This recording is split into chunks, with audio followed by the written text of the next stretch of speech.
우리가 하나님을 안다고 하지만 내가 얼마나 정확하게 그리고 올바로 하나님에 대해서 안다고 할 수 있을까요?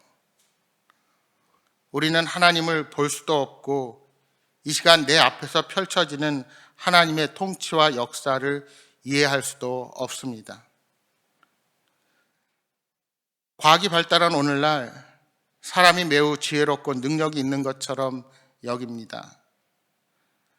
4차 산업혁명이 가져온 변화를 보며 더 이상 인간이 하지 못할 것이 없을 것이라는 낙관적인 예상도 했습니다. 그러나 코로나19로 전 세계가 가져온 변화는 이러한 인간에 대한 낙관적인 전망이 얼마나 허무한 것인지, 우리 인간이 가진 한계가 얼마나 큰지를 우리에게 깨닫게 합니다. 그렇습니다. 이 땅을 창조하시고 우리의 인생의 생사화복을 주관하시는 하나님 앞에서 인간은 전적으로 무지하고 무능한 존재일 뿐입니다. 따라서 욥의 친구들이 자신들이 가진 알량한 지식을 가지고 욥의 고난에 대해서 조언하고 판단하지만 그것이 얼마나 하나님에 대한 협소한 지식인지 욥기의 말씀은 우리에게 알게 해줍니다. 사실 하나님의 능력의 위대하심 그리고 악인에 대한 진노는 약한 자들에게 소망이 되는 그런 하나님의 능력입니다. 그런데 욥기를 통해 깨닫는 것은 그것도 하나님에 대한 이해의 일부분이라는 겁니다. 욥처럼 극심한 고난에 처하게 되면 하나님을 찬양할 때 사용되던 이 모든 말들이 때로는 절망으로 우리에게 다가올 수 있다는 것입니다. 고난 중에 있는 욥의 감정이 그러합니다. 지금의 모든 상황으로 비추어 볼 때 하나님은 자신으로부터 멀리 계시고 그분과 소통할 수 없다고 느끼기 때문입니다. 그래서 욥은 하나님에 대한 전적인 무력감을 토로하고 있습니다. 욥의 입에서 나오는 말은 모두 전통적으로 하나님을 찬양할 때 사용되는 표현들이었습니다. 본디 인간은 하나님을 인식할 수조차 없는 존재입니다. 11절에 이렇게 말씀합니다. 그가 내 앞으로 지나시나 내가 보지 못하며 그가 내 앞에서 움직이시나 내가 깨닫지 못하느니라. 욥은 하나님이 자기 앞으로 지나가시고 움직이신다고 표현합니다. 우리가 출애굽기 33장 19절 이하 말씀해 보시면 모세 앞으로 그 하나님의 영광을 나타내시는 장면이 나오는데 그 장면에 보면 하나님의 영광이 얼마나 큰지 하나님의 얼굴을 보면 살자가 없다고 말씀하시면서 하나님의 영광이 지나갈 때 모세를 반석 틈에 두고 하나님의 손으로 덮었다가 거둘 때 모세가 하나님의 등만 보게 하시겠다고 말씀하십니다. 하지만 욥은 그러한 하나님에 대해서 하나님이 움직이셔도 그 영광을 보지 못하고 깨닫지 못한다며 하나님의 영광이 자신과 무슨 상관이냐는 질문을 던지고 있습니다. 그러니까 자신은 권능과 지혜가 뛰어나신 하나님을 이해할 수도 깨달을 수도 없는 미약한 존재라는 것입니다. 또한 하나님께서 빼앗으시면 어느 누구도 하나님이 하시는 일을 막을 수 없다고 고백합니다. 하나님의 절대 권력 앞에서는 복종만이 있을 뿐입니다. 오늘 본문 13절에 라합은 고대 근동 신화에서 등장하는 창조 신들의 가장 큰 라이벌로 인식된 신화적인 존재입니다. 그러한 위협적인 존재들도 하나님 앞에서는 모두 굴복한다는 것입니다. 하나님의 힘과 결정을 막는 존재는 이 땅에 그 어느 것도 존재하지 않는다고 말합니다. 14절 말씀입니다. 하물며 내가 감히 대답하겠으며 그 앞에서 무슨 말을 택하랴. 이렇게 인간 세상을 초월하는 엄청난 힘을 지닌 존재들도 감히 하나님 앞에 머리를 들지 못하는데 연약한 인간 중에 하나인 욥이 어찌 감히 하나님께 물을 수 있겠는가 하는 것입니다. 욥은 이러한 하나님의 강함과 하나님의 능력 앞에 자신의 무력함을 철저하게 경험하는 것입니다. 자신이 아무리 의롭다 하더라도 하나님의 강함에 저항할 수도 항병할 수도 없기에 자신은 하나님께 간구할 수밖에 없는 존재입니다.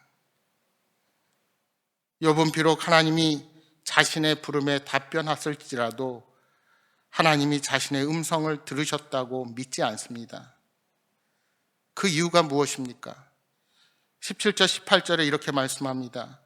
그가 폭풍으로 나를 치시고 까닭없이 내 상처를 깊게 하시며 나를 숨쉬지 못하게 하시며 괴로움을 내게 채우시는구나.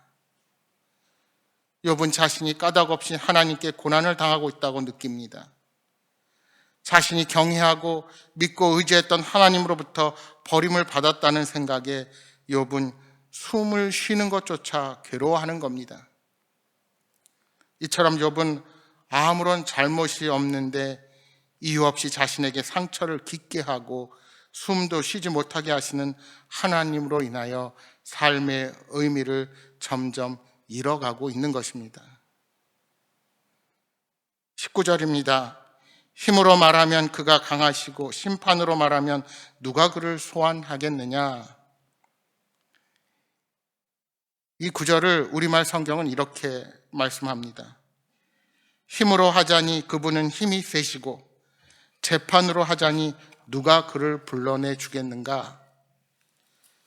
욥이 자신의 억울함을 알리고 싶어도 하나님이 하시는 일이니 욥이 당해낼 수 없어서 다시 한번 절망할 수밖에 없는 것입니다.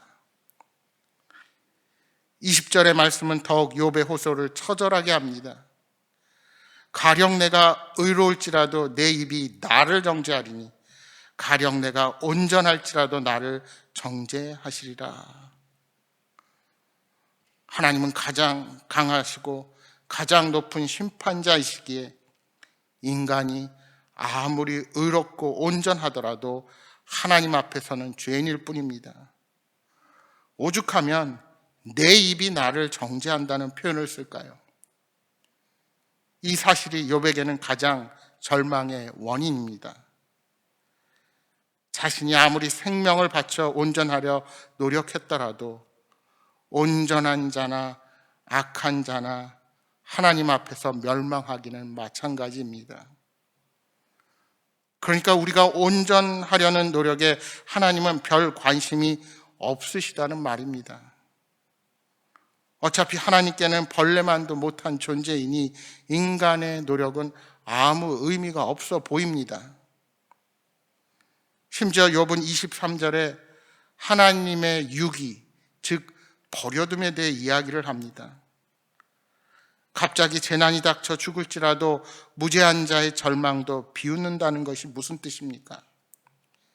결국 이 세상에 악이 성행하는 것도 하나님이 세상을 내버려 두시기 때문이 아니냐며 탄식하고 있는 겁니다. 여러분, 믿음이 약한 자들 중에는 이런 질문 앞에서 교회를 떠나기도 합니다. 어떻게 하나님께서 악한 자들을 보고만 계시는가? 하나님이 살아계시다면 어떻게 이러한 부조리를 보고도 침묵하실까? 반대로 저렇게 법 없이도 살 수 있는 사람을 저토록 고난당하고 시련을 겪도록 그냥 놓아만 두시는가?